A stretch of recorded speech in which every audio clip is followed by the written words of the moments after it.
एक वक्त था जब फिल्में देखने वाले तो बहुत थे, लेकिन फिल्मों में काम करने वाले गिने चुने हुआ करते थे। आज के समय को देखते हुए स्टार बनना उस वक्त आसान नहीं था।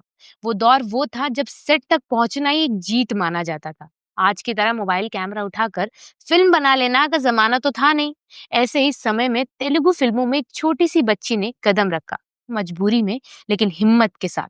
बचपन उसका शायद सबसे मुश्किल किरदार था। घर में कला तो थी, पिता और माँ दोनों ही दिग्गज कलाकार थे, लेकिन रिश्तों में स्थिरता और अपनापन कम ही था।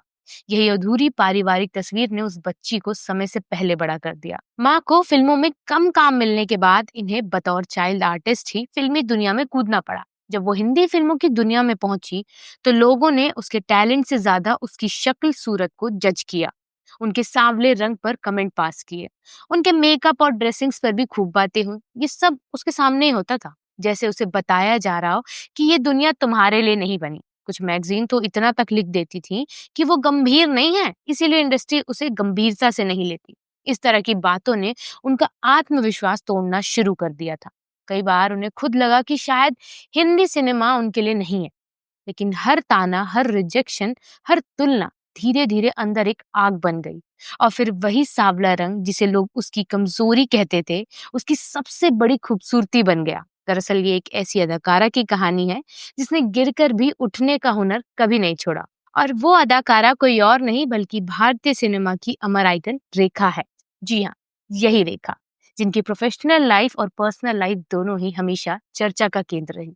इतना कि जब इनका जिक्र होता है तो लोग इनके फिल्मी करियर से ज्यादा इनकी पर्सनल लाइफ से जुड़े विवादों को जानने में दिलचस्पी रखते हैं। पर आज हम जानेंगे भानु रेखा गणेशन की कहानी, जिसने एक इंटरव्यू में बताया कि अपनी माँ के लिए उनका प्यार जुनून था, जिन्होंने मुंबई में कई सालों तक स्ट्रगल किया। उस सफर में उनका सहारा बनी उनकी माँ। हाय, मेरा नाम है अनु और आप देख रहे हैं बजर बट्टू एंटरटेनमेंट पर मास्टर शॉट। रेखा से जुड़ी हर कहानी में एक किरदार हमेशा मौजूद रहता है, उनकी माँ पुष्पावल्ली। रेखा की जिंदगी में पुष्पावल्ली सिर्फ माँ नहीं थी, बल्कि उनकी ताकत, उनकी मार्गदर्शक और प्रेरणा सब कुछ थी। रेखा द अनटोल्ड स्टोरी के किताब के लेखक और पत्रकार यासीर उस्मान जब उन पर किताब लिख रहे थे, तब उन्होंने निर्देशक मुजफ्फर अली, जिन्होंने उमराव जान बनाई थी, उनसे पूछा कि उमराव जान की भूमिका के लिए रेखा को ही क्यों चुना गया, जबकि उस समय अभिनय में एक लिहाज से स्मिता पाटिल काफी लोकप्रिय थी। इस पर निर्देशक ने जवाब दिया था कि रेखा की आंखों में गिरकर दोबारा उठने का जज्बा है और यही खूबी उन्हें उमराव जान जैसी भूमिका निभाने के लिए लायक बनाती है। ये ताकत विरासत में नहीं मिली थी, बल्कि संघर्ष, टूटने और अपनी माँ को मुश्किल हालातों में संभलते हुए देखने से बनी थी। ये कहानी शुरू होती है 1947 में, जब मद्रास के जेमिनी स्टूडियो में तमिल फिल्म मिस मालिनी की शूटिंग चल रही थी। नई अभिनेत्री पुष्पावल्ली और छोटे रोल में आए नौजवान रामास्वामी गणेशन, जो बाद में जेमिनी गणेशन के नाम से मशहूर हुए, के बीच नजदीकियां बढ़ रही थी। जेमिनी शादीशुदा थे, लेकिन इंडस्ट्री में उनके रिश्ते की चर्चा किसी से छुपी नहीं थी। पुष्पावल्ली चाहती थी कि जेमिनी उनसे शादी करे, लेकिन उन्होंने कभी वो कदम उठाया ही नहीं। 10 अक्टूबर 1954 को उनकी पहली बेटी का जन्म हुआ, जिसका नाम रखा गया भानु रेखा गणेशन। माँ ने नाम में गणेशन जोड़कर अपनी बेटी को वो सम्मान देना चाहा जिसके लिए वो खुद हमेशा तरसती रही। पर रेखा ने बचपन में ही भांप लिया था कि उनके पिता का एक और परिवार है जिनके साथ वो बहुत खुश है, और उनके जीवन में सच्चाई हमेशा मौजूद रही। इधर पुष्पावल्ली का करियर धीरे धीरे ढलान पर जा रहा था। उनकी बढ़ती उम्र के कारण फिल्मों में रोल कम होने लगे और घर का खर्च चलाने के लिए कर्ज लेना पड़ा। माँ पूरे दिन शूटिंग करती और घर लौटती तो सिर्फ थोड़ी देर बच्चों के पास होती। रेखा ने मूवी मैगजीन 1987 में दिए एक इंटरव्यू में कहा था कि हमारी माँ के लिए हमारा प्यार एक जुनून था, और इसकी वजह ये भी थी कि वो कभी घर पर नहीं होती थी। वो अपना ज्यादातर टाइम शूटिंग पर ही बिताती थी। जिस दिन वो घर पर होती थी वो दिन उनके लिए किसी त्योहार से कम की तरह नहीं होता था। हम सब उनकी गोद में बैठना चाहते थे। उनकी शख्सियत बड़ी प्रभावशाली थी।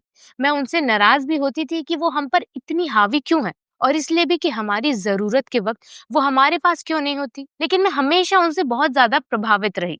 जैसे जैसे आर्थिक दबाव बढ़ गया, रेखा की पढ़ाई पीछे छूट गई और केवल 14 साल की उम्र में उन्हें काम करना पड़ा। फिल्मी दुनिया उन्हें कभी पसंद नहीं आई, शायद इसलिए क्योंकि वो अपनी माँ के स्ट्रगल में वो इस दुनिया का काला सच देख चुकी थी। मगर उस वक्त वो परिवार की आखिरी उम्मीद बन गई थी। फिल्म फेयर को दिए एक इंटरव्यू में रेखा बताती हैं कि वो 9वीं क्लास में पढ़ाई कर रही थी, जिस दौरान उनकी पढ़ाई छुड़वा दी गई और 14 साल की उम्र में उनसे काम करने के लिए कहा गया।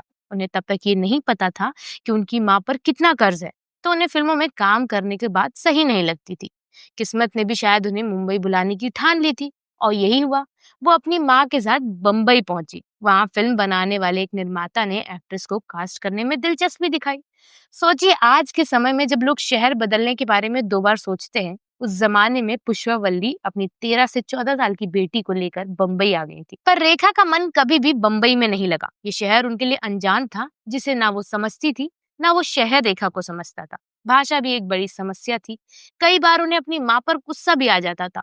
जाहिर सी बात है, 13-14 साल का बच्चा ऐसे हालातों में यही करता, क्योंकि उनकी मर्जी के बिना उन्हें फिल्मों में ढकेला जा रहा था। एक्ट्रेस ने कचोटती मुंबई के बारे में सिमी गेरेवाल को दिए इंटरव्यू में कहा था, बम्बई एक जंगल जैसा था, जहां मैं खाली हाथ बिना किसी हथियार के आ पहुंची थी। वो मेरी जिंदगी का बेहद डरावना दौर था। यहाँ मर्दों ने मेरी संवेदनशीलता का फायदा उठाने की कोशिश की। एक 13 साल की बच्ची के साथ ऐसा होना डरावना था। इसके बावजूद माँ की सीख ने उन्हें टूटने नहीं दिया। पुष्पावल्ली हमेशा कहती थी, अपनी आंखों की चमक कभी मत खोना। इसके बाद रेखा ने अपनी पहचान बनाने के लिए पहला कदम उठाया, अपने नाम से गणेशन हटाया और वो केवल रेखा बन गई। मुंबई में उनका पहला घर जूहू के होटल अजंता का कमरा नंबर 115 था। माँ बेटी वहीं रहकर शूटिंग करती थी। शुरुआती दौर में उनके रंग रूप, हिंदी ना जानना और शरीर के आकार के कारण इंडस्ट्री में उनका खूब मजाक उड़ाया गया। उन्हें अगली डंकलिंग कहा गया और फिल्में हाथ से फिसलती गईं। आपको पता है, पहली ही फिल्म अनजाना सफर में एक किसिंग सीन के लिए उन्हें मजबूर किया गया था। उनकी आंखों में वही दर्द था जिसने उन्हें हर बार गिरने के बावजूद उठाया था। इस हिम्मत और आत्मविश्वास का श्रेय वो अपनी माँ को ही देती हैं, जिन्होंने मुश्किल वक्त में साई की तरह उनका साथ दिया। कुछ साल पहले वोग मैगजीन को दिए इंटरव्यू में वो बात करते हुए कहती हैं कि माँ मेरी मेंटोर थी। उन्हें देखकर मुझे लगता था कि जैसे वो देवी हैं। उन्होंने मुझे प्यार और सौम्यता से जीवन जीना सिखाया। वो मुझसे हमेशा कहती थी कि तुम कभी भी अपनी आंखों की चमक को खोने मत देना। ये बात शायद बेटी के मन में कहीं छप गई और कुछ साल बाद 1976 में जब दो अनजाने आई तो सबकी नजर उन पर अटक गई। जिसे हिंदी नहीं आती थी, जो अदाकारा के उन कथित पैमानों पर खरी नहीं उतरती थी, जिनको लेकर जाने ही कितने भद्दे मजाक किए गए, वो हिंदी के साथ अपनी शानदार फिटनेस के लिए पॉपुलर हो गई। कभी हार ना मानने की ये जिद शायद माँ से ही लगी उनको। उनकी माँ चाहती थी वो मौलिकता पर जोर दे और वो सब करे जो दिल चाहता है। 1980 तक आते आते घर, खून पसीना, मुकद्दर का सिकंदर और खूबसूरत जैसी सफल फिल्मों से वो टॉप की एक्ट्रेसेस लिस्ट में शामिल हो गई थी। अच्छा, इन्होंने अपने समय में पैरेलल सिनेमा में भी खूब काम किया। इजाजत, कलयुग और उत्सव जैसी फिल्मों में उनको काफी पसंद किया गया। 80 के दशक के अंत में जब स्टार श्री देवी के नाम का हर जगह सिक्का चलता था, रेखा ने ब्लॉकबस्टर खून भरी मांग जो 1988 में आई थी, उससे कमाल कर दिया। इस फिल्म में उन्हें एक्शन करते देख हर कोई हैरान रह गया। आप उनकी मेहनत को ऐसे समझिए कि गीतकार और निर्देशक गुलजार ने रेखा के लिए कहा था कि वो किरदार को कपड़ों की तरह पहन लेती हैं। हिंदी न जानने वाली रेखा को उमराव जान के लिए नेशनल अवार्ड भी मिला। आपने उमराव जान देखी है? देखी है तो बढ़िया, वरना आज देख लीजिएगा। लेकिन रेखा एक ऐसा नाम है जिनकी कहानी पर बात करते हुए अमिताभ बच्चन के साथ उनकी ऑन स्क्रीन केमिस्ट्री और निजी नजदीकियों का जिक्र अधूरा लगता है। मीडिया में ये टॉपिक सबसे ज्यादा सुर्खियां बटोरता रहा है, लेकिन उनके हिस्से की मेहनत और संघर्ष अक्सर नजरअंदाज हो जाते हैं। हालांकि इसकी वजह वो खुद है। अपनी लाइफ में आए बदलाव या कहिए ग्रूम होने का क्रेडिट वो बिग बी को ही देती आई हैं, कभी डायरेक्टली तो कभी इनडायरेक्टली। वो ये जताती रहती हैं कि उनकी काया पलट की वजह वही रहे हैं। अपनी जिंदगी में अमिताभ बच्चन की इम्पोर्टेंस अपनी माँ के बराबर बताती हैं वो।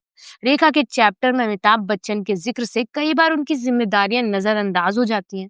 उनके बहनों के अनुसार रेखा अकेले ही परिवार की जिम्मेदारियां संभालती रही। उन्होंने माँ को बड़ा घर दिया, मुंबई के बांद्रा में अपना बंगला जिसका नाम उन्होंने पुष्पवल्ली रखा। रेखा की बहनें और परिवार उन्हें एक अकेली योद्धा कहते हैं। उन्होंने वो सब कुछ अकेले किया जो कई लोगों के लिए नामुमकिन था। अपने परिवार को एक मुकाम तक पहुंचाने के लिए रेखा ने अपने जीवन में बड़े तूफानों का सामना किया। कई बार आलोचना उनके पीछे पड़ती रही, खासकर उन फिल्मों के लिए जिन्हें लोग बेकार मानते थे। लेकिन उनकी बहन के पति यानी उनके जीजा अभिनेता तेज सप्रू इन्हें तो आपने विलेन के किरदारों में देखा ही होगा।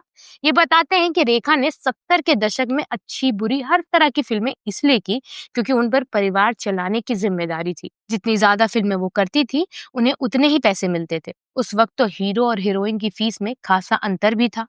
अच्छा, इसके अलावा 1990 में जब रेखा ने बिजनेसमैन मुकेश अग्रवाल से शादी की, तो लगा कि अब वो अपने लिए जिएंगी। ये रिश्ता लेकिन ज्यादा दिन चला ही नहीं। महज 7 महीने बाद मुकेश ने आत्महत्या कर ली। इस दौरान हर किसी ने मौत का जिम्मेदार रेखा को ही माना, ससुराल से लेकर मीडिया तक। इसी साल उनकी माँ का भी निधन हुआ। एक्टर्स ने इस मुश्किल दौर में खुद को एक अलग रूप दिया। इसी के बाद से शायद उन्होंने खुद को मीडिया से दूर कर लिया।